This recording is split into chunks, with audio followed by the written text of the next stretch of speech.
And now for something completely different. I want to do some ship comparisons in regard to the battles I've been having in random. I've been battling down at Tier 5, and a couple of the ships that I've encountered that have proven to be difficult, I want to look at a little more closely. And I learned this from Flamu, who I consider my mentor. And Flamu warned me, do not rely upon anybody from Discord. They're all retards and ne'er-do-wells. So if you're a Discorder, sorry about that, but facts are facts. So the first thing you want to do is I want to look at the armor a little bit. And let's start with the ship I've been playing. We're going to go to the armor layout, and I like to turn it all off except for the area that I'm looking at. And supposedly this is the Citadel armor for the Königsberg. Now, I want to tell you that 16 millimeters, 20 millimeters on top, a straight on of 70 millimeters, and I don't know if that's pennable by 6-inch shells. I don't have that kind of detail. I don't know. But I suspect it is, but not always, just from gameplay. But I don't think, and it's 70 and back, I don't think there's anything more than 16 millimeter here. I don't think this 70 millimeter goes all the way in here, because if it did, you'd have some more, and I want to show you why. Here's the torpedo bulkhead. Now that may be a little bit lower in the water than the actual Citadel. Let me look at that real quick again. Citadel comes up to the plating just below the portholes. Yeah, it's lower. But at any rate, in that lower area, you're going to have 32 millimeters. And then the thing that I looked at that I thought was very strange.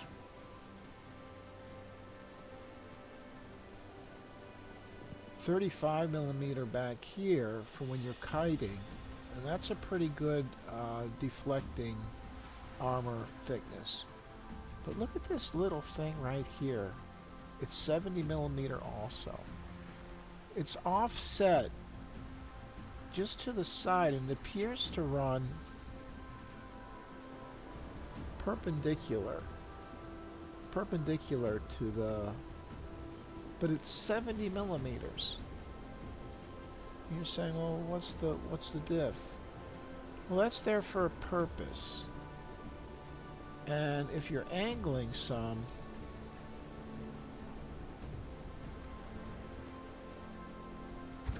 whoops, my bad. It would have to be, I believe,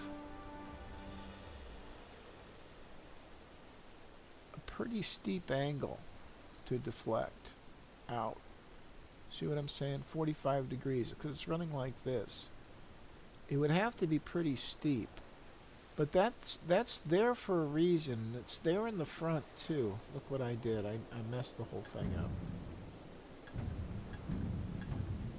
It's in the front too. Very strange little armor piece.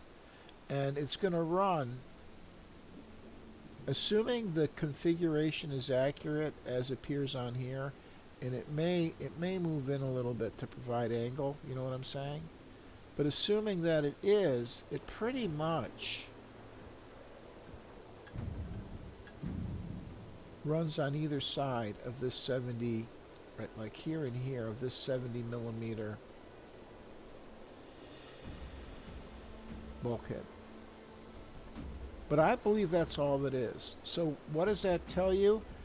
I believe what it tells you is that this ship with the thin light side armor must be kept more bow in than others in approaching a target you're trying to. Now, and I'm not saying directly bow in. I never like that.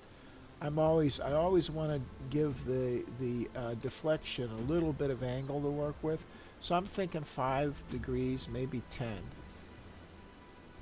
But nothing like this. Like that, you're just gonna expose this Citadel 16 millimeter to too much trauma. It's going to have to be an acute angle as opposed to obtuse. And that's a lesson I just learned thinking about these other two ships today. So let's go to the other two. When I believe this little analysis is going to make me a better captain, I'm going to work the Königsberg much more perpendicular than maybe I've been. And we'll see how we fare. Let's go to the two ships I wanted to review. We got to go tech tree for them.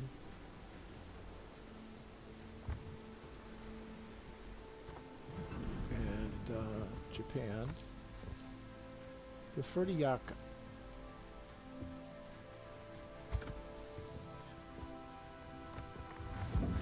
Once again, let's go to armor. I launched like 70 shells at a broadside Ferdiyaka, and it took me forever to kill them.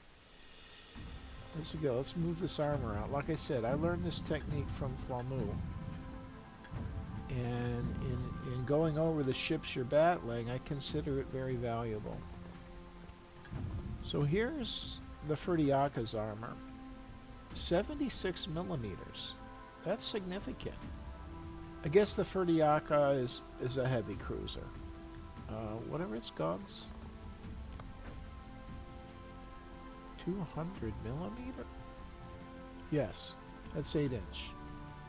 So the Ferdiyaka is a heavy cruiser. The Königsberg is light. So it does have, what's its speed? Mine is 34 with a speed flag. So he's a heavy cruiser and he's fast. Maybe the Japanese are clever, because look at this Citadel. When I looked at this, the first thing that caught my eye was it doesn't extend over the shell handling compartments of the turrets. In fact, the only Citadel armor for the turrets is probably where the magazines are, in the very bottom, under the water line. So this boat actually has a hidden Citadel to a certain extent, and is very difficult to get Citadels on. It's only a 51 millimeter armor thickness, but you got to see it's underwater, and it's also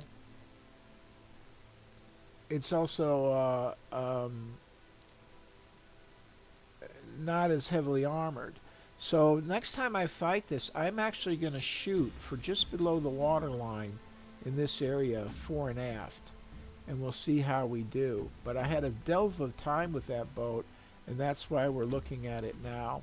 Let's go to the next one that I've been struggling with a little bit. And I had already determined that in regard to the Celebes,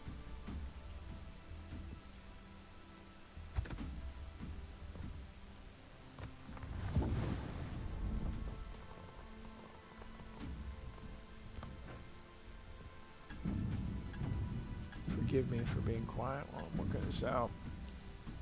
But I'd already determined for the Celebes I wasn't having good success with Citadel penetration in this area. And so I began aiming lower, just under the water line, and provided I'm close enough, it's working. But here's what I discovered with this armor analysis. Below what is, I wasn't penetrating here, 50 millimeters. You think, well, why not? Look. It's a turtleback. It's a turtleback armor. And it's very difficult if you're a 6-inch cruiser to do anything with this. So I had already determined I was getting some Citadels by shooting below the water line if I was close enough. And I'll tell you what I think I'm going to do now after studying this. This is only 13 millimeter, and the HE of the Königsberg is good penetrating HE. It penetrates up to 38 millimeter. I'm going to shoot HE below the water line next time I see one of these, and we'll see what we get. And that's why you do these little inquiries. And I attribute the greatness of Flamu, who far exceeds the entire population of the Discord, when World of Warships let their community chat move on to Discord, it got infiltrated with nothing but ne'er-do-wells and retards. So if you want good chat, you want to come here and watch Dudok Nick's channel, or you want to watch Flamu. In regard to Flamu, he hasn't been seen for a month, and if you look at his last, I would say 5 or 6 videos, he had something going on with his voice. Now I have too, and it's the winter, but he didn't sound well, so I hope he's okay, and impeach Donald Trump.